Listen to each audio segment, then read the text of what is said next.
Bom dia a todos. Bom dia. Pai seja convosco. Pai seja convosco, como vão todos vocês. Espero encontrá-los bem, na santa e gloriosa paz de Cristo. Ao Senhor toda honra, glória, majestade, louvor e adoração, exaltação. Amados, venham com a palavra hoje, vinda do Senhor, como sempre. Para Ele, por Ele, para Ele são todas as coisas. Lendo 2 João, estamos capítulo 5 de 2 João, a eficácia da oração. E esta é a confiança que temos nele, que se pedirmos alguma coisa, segundo a sua vontade, ele nos ouve. Aleluia! E se sabemos que nos ouve em tudo o que pedimos, sabemos que alcançamos as petições que lhe fazemos, ou que lhe fizemos. Engrandecido eternamente seja o nome do Deus Pai, Deus Filho e Deus Espírito Santo. Amados, lendo,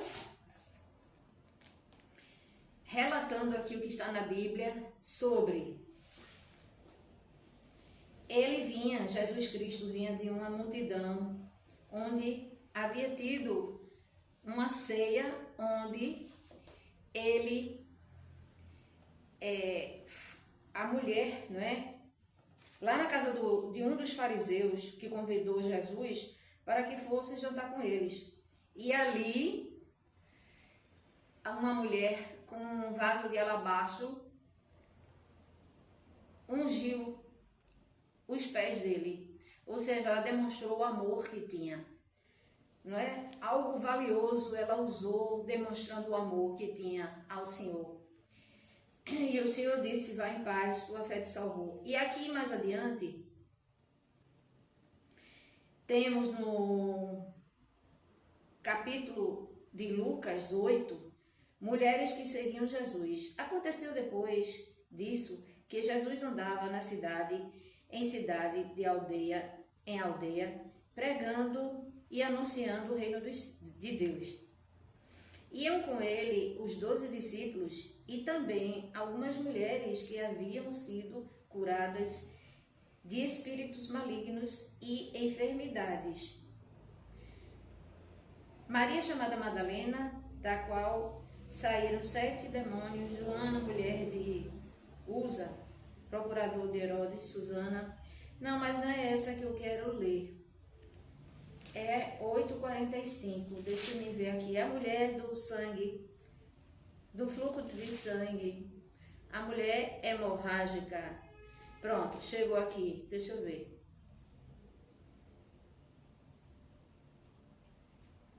Chegou. Enquanto Jesus caminhava, as multidões apertavam-lhe. Muita gente, uma multidão é o quê? Muita gente, muitas pessoas. Certa mulher, que havia 12 anos, vinha sofrendo uma enfermidade, né? Hemorrágica. Sofria de uma hemorragia. E que havia gastado todos os seus bens com os médicos, sem que ninguém a pudesse curar. Veio por trás de Jesus e tocou na borda da capa do seu vestido, das suas vestes. E logo a hemorragia dela estancou. Mas Jesus perguntou: quem me tocou? Vamos para o contexto bíblico desse texto bíblico de Lucas 8:45. Está aí também em Marcos 5:25 e 34. Tem também outras passagens bíblicas. Aprendemos com essa lição bíblica, com esse texto bíblico, 3 lições. A primeira, a fé que toma a fé que torna, ele toma a iniciativa, ou aqui no caso foi ela tomou a iniciativa, ela superou as barreiras,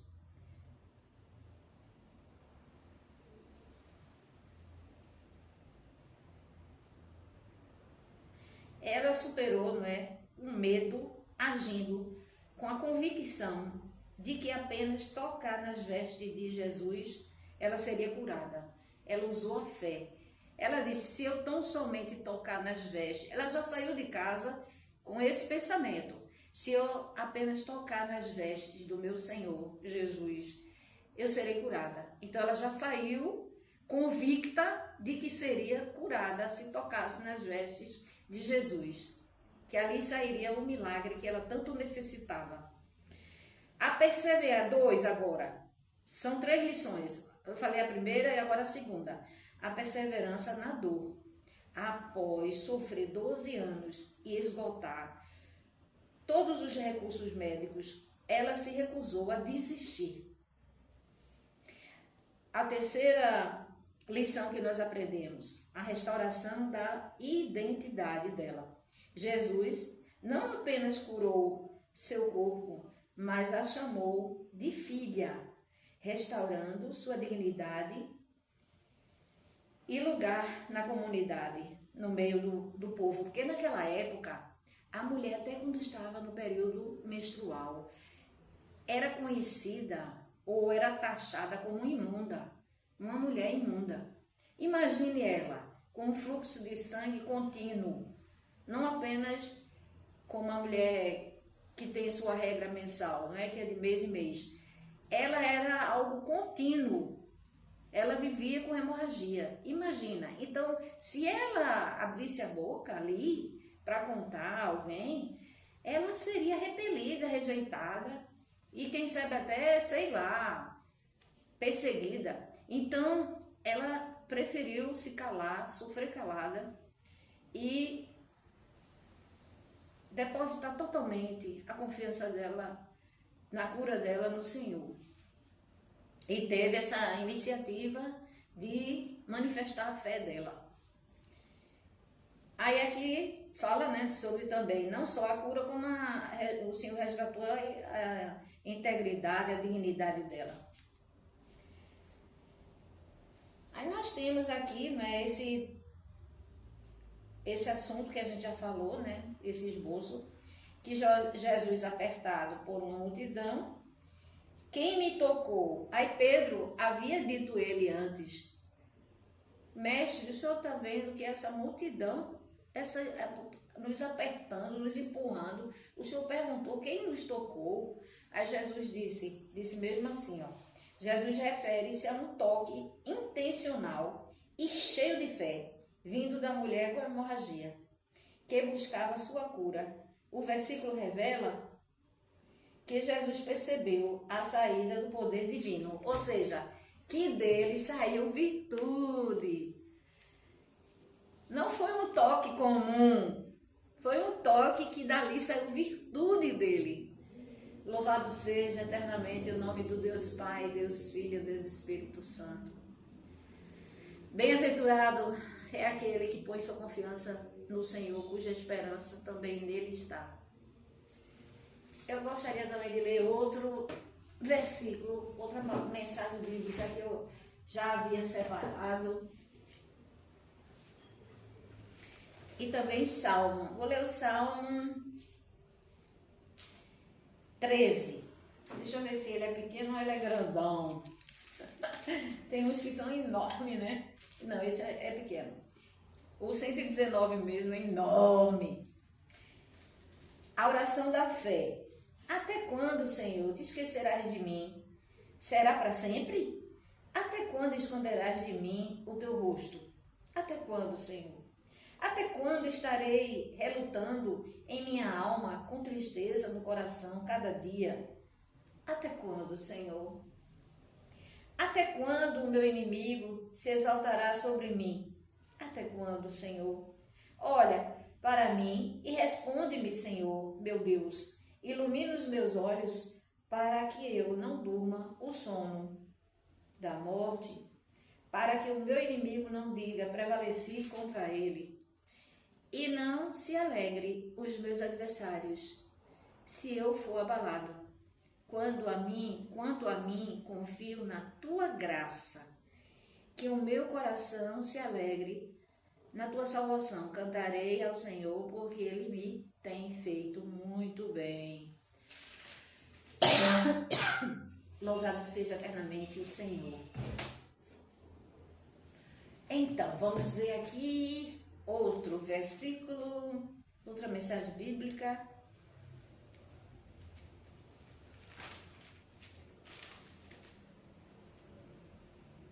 Mateus 12, 34. Nós estamos diante de uma passagem bíblica onde o Senhor falava com os fariseus, referente aos fariseus. Nós podemos trazer para a nossa realidade na vida de hoje.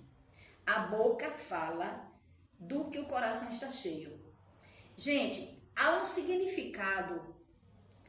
Ele aqui estava se referindo aos fariseus, porque os fariseus, eles blasfemavam do Senhor, eles não tinham frutos de arrependimento. Não, o João Batista, ele disse assim, raça de víboras, que eles não tinham temor, né? Nem temiam a vida vindoura, que ele desse frutos de arrependimento. E eles não davam. Eles eram incrédulos, eles blasfemavam, entendeu? Depois que o Senhor veio, eles começaram a blasfemar, não acreditavam que o Senhor era filho de Deus, é filho de Deus. Então aqui, a mensagem bíblica, vamos ver aqui, Mateus.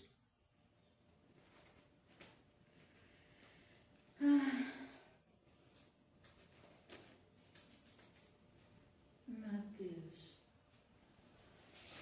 12.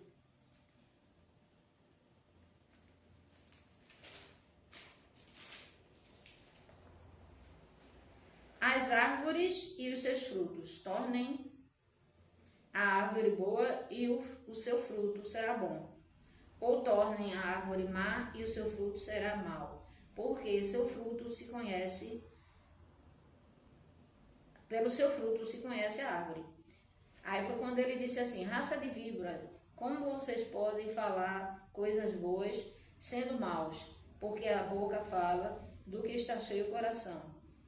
A pessoa boa tira do seu tesouro boas coisas, mas a pessoa má, do mau tesouro, tira coisas más. Porque pelas suas palavras você será justificado e pelas suas palavras você será condenado. Gente, o Senhor, ele se referia aqui aos escribas e fariseus, que eles não davam frutos de arrependimento, não davam, eles eram incrédulos. Procurando a caneta aqui, eu sou viciada, tenho que falar com...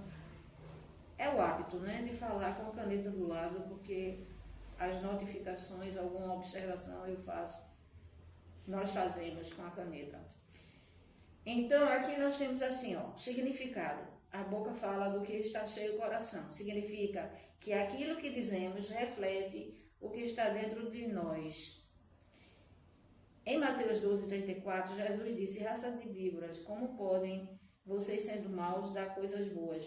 Pois a boca fala do que está cheio o coração. Significa, nossas palavras refletem diretamente a verdadeira natureza interior. Jesus confrontou os fariseus depois que eles atribuíram seus milagres, tá vendo? Eles não criam no Senhor. Atribuíram, Jesus confrontou os fariseus depois que eles atribuíram seus milagres ao poder de demônio. Né? Eles diziam que o Senhor operava através de Beelzebul, está amarrado, repreendido, expulso pelo poder que era o nome de Jesus. Ao chamá-los raça de víbora, filhos de cobras venenosas, ele destacou a hipocrisia e a maldade que eles tentavam esconder por trás de uma falsa religiosidade. o significado prático. Vamos ver? Vamos ouvir o significado prático. O coração como fonte, Jesus compara o homem a uma árvore. Uma árvore ruim não pode dar bons frutos. O coração na Bíblia representa o centro das nossas emoções, pensamentos e vontades. A boca revela o interior. Quando falamos sobre pressão na raiva, ou mesmo nas conversas cotidianas, expressamos aquilo que alimentamos em nossa mente e alma. Autenticidade e transformação. O versículo é um convite à reflexão. Em vez de apenas vigiar, que dizemos, o foco deve ser purificar o coração. Palavras de amor, encorajamento, e são apenas sintomas daquilo que decidimos guardar dentro de nós. Para a gente não guardar raiva, não guardar rancor, mágoa. Gente, o que eu exponho, eu digo que a boca fala o que está cheio, isso é bíblico. A boca fala o que está cheio o coração. O que o meu coração está cheio não é só de coisas que eu exponho. Meu coração é um coração amoroso, entendeu? Eu sou uma pessoa que eu tenho, graças a Deus, muito amor para dar. Eu tenho muito temor a Deus. E quando a gente tem temor a Deus, a gente coloca o Senhor em primeiro lugar e o segundo é amar o próximo. Eu amo o meu próximo. Só que o fato de coisas estão acontecendo nas nossas vidas, nós expomos, nós colocamos para fora, gente. Isso não quer dizer que eu sou uma árvore ruim ou você é uma árvore ruim. A gente expõe. Quem é que não expõe o que tá acontecendo na sua vida, que está lhe incomodando? Por exemplo, eu vou dar um exemplo aqui. Meu Deus, não é o meu caso, tá? A despesa graças a Deus, do cotidiano está em dia. Mas eu digo assim, meu Deus, eu tenho uma conta para pagar. Eu tenho essa conta para pagar. Fulano fez isso comigo e ainda não ressarciu o dano que me causou. O que é que eu estou fazendo? Eu estou expondo o que alguém fez e a dificuldade que eu estou passando por causa daquela atitude. Não quer dizer que a pessoa é uma pessoa que não dá frutos.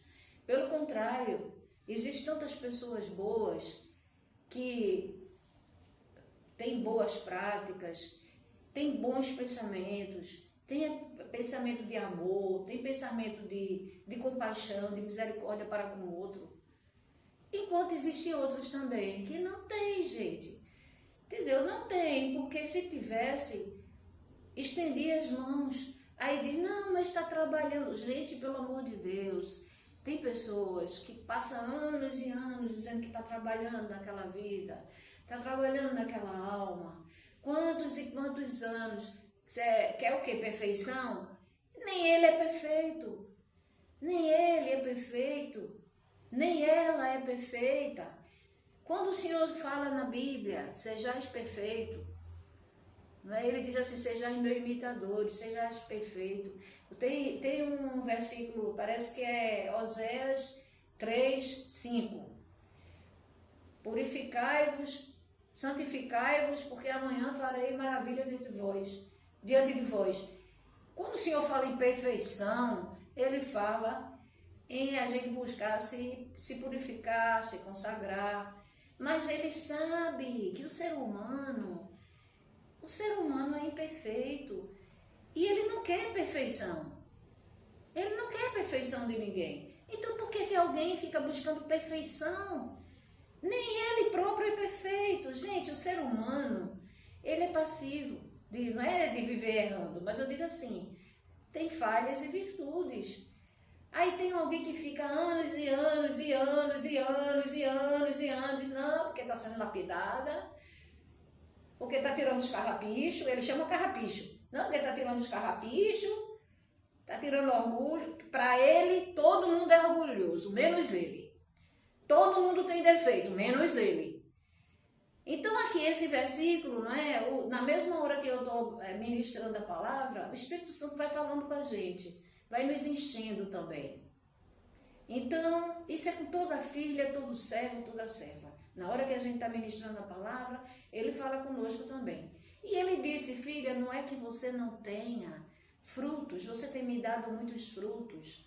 E eu sei disso. Aqui ele estava se referindo, na época, aí diz assim, por que você fica? Porque toda passagem bíblica, gente, a gente não apenas a gente pesquisa sobre o tema bíblico, como a gente se transporta espiritualmente por aquela mensagem que a gente está estudando, que a gente está lendo. O Espírito Santo, ele está em nós. Na hora que a gente está ministrando, ele está falando com a gente. Isso é todo pregador, toda pregadora. Então, todo servo, filho e filha de Deus. Então, eu dizendo assim, meu Deus, eu estou colocando expondo essa mensagem bíblica, alguém pode até dizer, maus frutos da pessoa que abre a boca e fala do que está acontecendo, pode estar esboçando uma insatisfação. Gente, o nome não é raiva, o nome é insatisfação, porque anos e anos e anos e anos, entendeu? A gente está passando por uma situação e a gente quer o quê? Solução. Quer solução, né? Foi tanto ataque espiritual, tanta coisa, e não só foi o lado espiritual, não. Usaram também o lado físico, porque foi lá, me tiraram os meus recursos financeiros, e ninguém está se importando com isso, gente. Passando anos e anos e anos.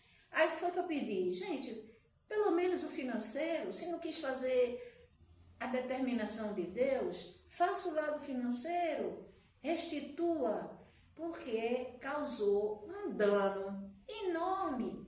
Então a palavra daqui, que foi ministrada da Bíblia, era sobre os fariseus, os escribas, que eles não davam frutos de arrependimento, como está na passagem de João Batista, quando ele diz que veio, ele perguntando quem era ele, se ele era Elias, se ele era o Messias, ele disse, não, eu sou alguém que clama no deserto, o Senhor, para consertar as veredas.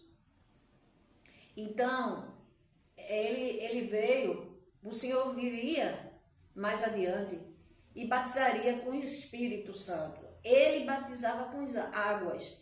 Então, ele estava batizando com águas, mas o que viria seria maior do que ele. Ele estava se referindo ao Messias, ao Senhor Jesus. Ele, como primo do Senhor, ele iniciou o ministério do Senhor.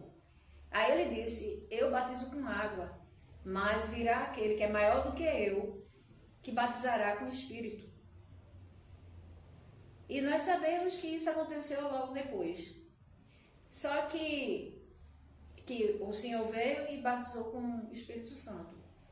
E João Batista batizou o Senhor para que se cumprisse a justiça, mesmo embora santo, ele se fez necessário, disse a João Batista, que até João Batista questionou por que ele estava querendo ser batizado, ele como santo, puro, sem um cordeiro sem mácula. Aí ele disse que queria que ele fizesse isso para se cumprir a justiça de Deus. E ele estava falando para que os escribas tivessem frutos, ações de arrependimento, em ações, em atitude, não é? De se batizar, porque ali eles estariam com atitude, mostrando que eles estavam crendo no Messias. Então, essa passagem bíblica, ela se diz respeito a isso, e trazendo para a nossa realidade, de que quando a gente abre a boca para falar, isso no cotidiano nós podemos ver, tem pessoas que só têm malícia na mente e na boca. Na mente e na boca. Eu acho que você também já se deparou com pessoas assim, eu também me deparei. Mas o que eu exponho, gente, é tudo que eu estou vivenciando há mais de 10 anos. Não é que isso seja o meu interior. O meu interior, graças a Deus, eu tenho bons pensamentos. Eu sou uma pessoa que eu vivo na prática do bem, não do mal. não vivo com maus pensamentos. Agora, estou indignada por conta de que algo aconteceu na minha vida e ainda não trouxeram a solução, não é? Não trouxeram a solução de reparar o dano que causaram. É isso que eu exponho. Não é que ao meu falar eu não tenha coisas boas. Aí, como eu já havia falado antes, quando nós vamos ministrar uma mensagem bíblica, nós nos transportamos. O Espírito Santo que nos dá discernimento espiritual, ali não só você estuda uma palavra. Eu sempre digo para as pessoas, gente, quando nós estamos lá atrás, quando eu estava estudando a palavra de Deus, o curso de teologia que eu me formei, foi um dos maiores presentes que o Senhor me deu. Agradeço a Ele todos os dias.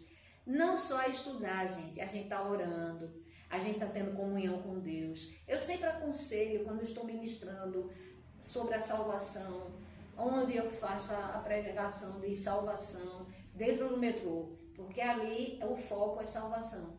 Então, eu sempre digo, gente, vocês têm vontade de aprender a palavra de Deus? Lá onde eu me formei, estudei, trabalhei, lá é uma escola, é uma faculdade. Se vocês quiserem fazer curso, seja de qual for a igreja que vocês estiverem, ou se vocês não tiverem gostarem, fica lá, congregando lá. Eu sempre falo bem, sabe? Eu sempre falo bem. E, embora eu não esteja mais lá, mas a gente fala a verdade, entendeu? É um lugar que realmente eu me orgulho de ter estudado, de ter me formado, porque ele prega realmente a palavra de Deus. Só que nesse processo, gente, eu saí de um processo de uma prova muito árdua. Aí entrei em outro, que era vida sentimental. Eu nunca fiz questão de casar, mas eles falaram tanto de casamento, não, porque tem que ter a vida sentimental para que você seja ressarcido, você receba a bênção também, e você precisa... Então, atrelaram uma coisa a outra. Só que, de tanta indignação do que houve, eu disse, eu não tenho mais interesse de posição em igreja. Aí disse, não, vamos focar na vida sentimental.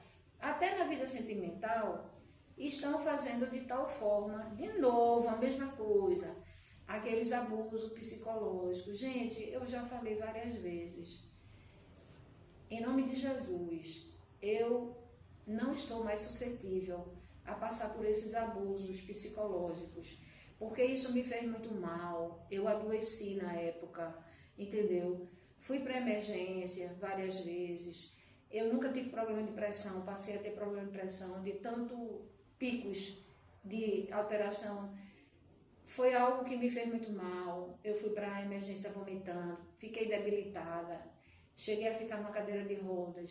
Então, de tão debilitada, não andava, meus filhos tiveram que revezar, todo mundo sabe dessa história. Então, por que eu vou querer passar por tudo de novo? Não vou, gente. A pessoa que está fazendo isso, pare de fazer isso, porque eu não estou suscetível a essas coisas, não. Entendeu? Pode ser aonde for. Pode ser igreja A, igreja B, pode ser alguém. A pessoa... se realmente quiser um compromisso sério comigo, ele assuma. Aí tem alguém que está atrelando isso, entendeu? A igreja, como se estivesse amarrando a pessoa, para a pessoa não me procurar, entendeu? Querendo prender ele na igreja, daqui a pouco ele vai querer arrumar outra pessoa para ele. Porque vai dizer que eu não estou concernente do que ele está querendo, que não sei o que. Gente, isso é muito difícil, viu? Para não chamar outra, para não dizer outra coisa, tá? Para não dizer que é maligno, que eu já falei. É maligno isso, gente. Há muitos anos vem atrasando minha bênção, segurando algo que é meu. Deus investiu em mim, entendeu? Deus investiu em mim. Aí quer me prender, não, mas ele quer te dar, ele quer dar algo que eu não quero mais, entendeu? Porque quando você vê que o ambiente só quer fazer abuso psicológico com você, aí você sabe que aquilo ali vai lhe fazer mal, entendeu? O abuso psicológico os psiquiatras, psicanalistas, estavam falando aí outro dia, fala toda vez na rede social. Isso é adoecedor. O abuso psicológico, ele é adoecedor. Todos os psicanalistas, seja homem ou mulher, eles alertam, advertem que isso é muito tóxico, é nocivo. Você está numa igreja, num ambiente onde a pessoa... Aí diz, então sai. O que ele quer é isso. Que eu perca o homem que eu almejo casar com ele. Entendeu? Aí está enchendo a cabeça do homem, manipulando o homem para ele não me querer. Porque fica fazendo pressão, dizendo, não, ela tem que esperar. Gente, a mais, se você somar, é muito mais de 10 anos que eu estou nessa espera. Aí diz assim, então desiste, Edilene, sai fora disso. O que ele quer é isso. Porque eu pedi a ele para ser ponte, para eu chegar até ele, porque eu não sei falar inglês. Ele tem filial lá nos Estados Unidos. Então eu pedi a ele, entendeu? Que, por favor, pastor, se o senhor puder, seja ponte para me ajudar. Mas ele está colocando empecilhos. Aí a ele diz que sou eu que não estou preparada. A mim ele diz que é ele que não está preparado. Aí fica anos e anos se passando nisso. Aí diz, não, Edilene, não faz anos, começou agora. Mas acontece que eu já venho numa pegada, né, no popular. Eu já venho numa pegada antiga. Que eu passei por muitas dificuldades, muitas perseguições. Gente, todos nós temos um limite. Eu já conversei com uma psicóloga e ela disse, o ser humano, ele tem um limite de suportar algo, piorou algo ruim. Entendeu? Perseguições, aflições. O que ele quer? Ele quer que eu caia numa cama, adoeça, morra. É isso que ele quer. Porque, gente, não é brincadeira não. Pode conversar com qualquer psicólogo, psicanalista, que ele vai dizer. Eu já fui muito orientada. Eu tenho amigos, pastores, filhos de Deus, que são profissionais na área, e já me disseram, isso é nocivo. Se continuar assim, caia fora. E o que ele quer é isso mesmo. É isso mesmo que ele quer, que eu caia fora para colocar o rapaz para se envolver com outra da igreja dele. Como que ele diz? Sai fora. É isso que ele quer. Gente, não é que eu não goste do ministério. Eu amo aquele ministério. Sempre amei. Entendeu? É como se eu tivesse, se eu fosse dizer o contrário, é como se eu tivesse no popular, cuspindo no prato que eu comi. Não é isso. Eu amo o ministério, eu sempre falo bem no ministério. O ministério prega realmente a palavra de Deus, é pautada nas escrituras. Só que o que ele está fazendo já passa muito tempo, já era para ter vindo minha bênção, gente. Faz muito tempo, sabe? Aí, nisso aí, parece que a pessoa está fazendo propositalmente para não me abençoar, sabe? É isso que eu penso, que parece que ele está fazendo já para eu não casar com a pessoa. Aí diz assim, Edilene, será que ele quer? Gente, ele demonstrou que quer, mas se ele não quiser, tudo bem, eu vou respeitar, vou fazer o quê? Ninguém força nada a ninguém se não quiser, não é verdade?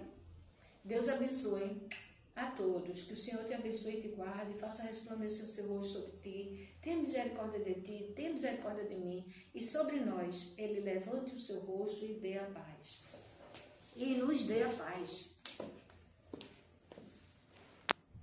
Espero que vocês tenham gostado da ministração da palavra, não é? Então, gente, eu sei que é tudo verdade. A palavra do Senhor, ela é viva, ela é eficaz, é mais penetrante que a espada de 2 gumes, penetra até a divisão da alma e espírito, juntas e medulas, apta para discernir as intenções do coração do homem, do ser humano. Aqui foi ministrado 2 palavras, a do fluxo da mulher de sangue né, do fluxo de sangue, a hemorrágica, que sofria 12 anos, já tinha usado todos os recursos materiais, né, através de medicamento, indo a médicos e usando os remédios, mas sem êxito. E quando ela resolveu colocar a fé totalmente no Senhor, isso condiz com a palavra de Deus, que está em Jeremias 17:7, bem-aventurado o homem que confia no Senhor, cuja esperança é o Senhor. E ela disse, como já foi ministrada a palavra, né? Se eu tão somente tocar nas vestes do Senhor, eu serei curada. Então ela usou a fé e foi curada. Também a palavra do Senhor diz que, relata na Bíblia, está escrito, 2 Coríntios capítulo 7, versículo 5, o justo vive pela fé, não por vista. Não vive pela vista, vive pela fé.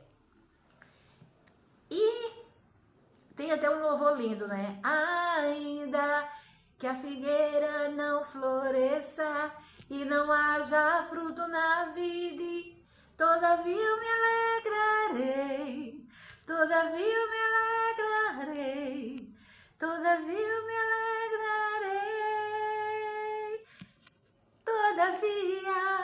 todavia eu me alegrarei. O choro pode durar uma noite, mas a alegria vem pelo amanhecer. Gente, não é que eu não ame o ministério, eu amo o ministério. É que eu fico indignada que faz muito tempo, gente. Aí diz assim, não, Edilene, suporte. Eu venho suportando demais, gente. Eu já conversei com a psicóloga. Ela disse, todo ser humano tem um limite. E o meu já ultrapassou. Sabe quando ultrapassa? Ultrapassou. Já tive paciência, resiliência demais. E o outro tá se importando? Tá nem aí. Às vezes, sabe, gente, quando as pessoas não têm empatia. O que é empatia? É bíblico. O Senhor colocou isso. A empatia nada mais é do que você se posicionar no lugar do outro. A empatia está em Mateus 7,12. É você sentir a dor do outro, como se fosse você. Mas nem todo mundo tem empatia. Nem todo mundo tem. É uma forma de você... E tem também assim, ó, Tiago, ele está me mostrando aqui, me revelando. Tiago 4,17. Estando no teu poder fazer o bem, se não faz, peca. Aquele que pode fazer o bem e não faz, tá pecando, gente. Tá pecando. Aí termina você se indignando.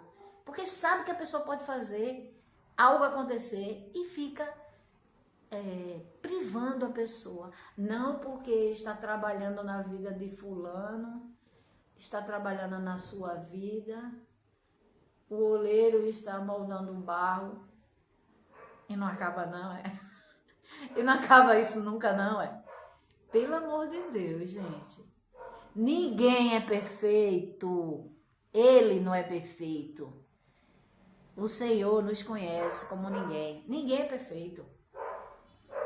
Se uma pessoa tem temor a Deus, prioriza os valores e princípios de Deus, é isso que o Senhor quer. Quem tem temor a Deus é fiel não só a Deus, como o ser humano também. Quem é honesto, quem prioriza as coisas, princípios de Deus, valores. Agora fica querendo que a pessoa seja perfeita. Ninguém é perfeito não, gente. Ele não é perfeito. Você não é perfeito. Eu não sou perfeita. Jesus, quando disse, sejais perfeito, né, como eu sou, seja meus imitadores, quando Jesus fala perfeição, ele quer dizer assim, fugir do pecado, se purificar, se santificar.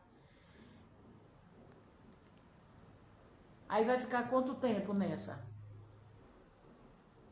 Eu já estou com 65 anos, ele está achando que eu estou com 20 e poucos anos. Posso esperar. Na verdade, por trás disso, existe uma intenção, tá certo? Que não é boa. Não é boa, gente. Não venha me dizer que é boa, que não é não. Já faz muito tempo. Já faz muito tempo. É só atraso na minha vida por conta de que vive fazendo há muitos anos. Isso aí tem uma intenção por trás, para eu não casar com o homem que eu amo. Deus abençoe a todos. Fique todos na santa e gloriosa paz de Cristo.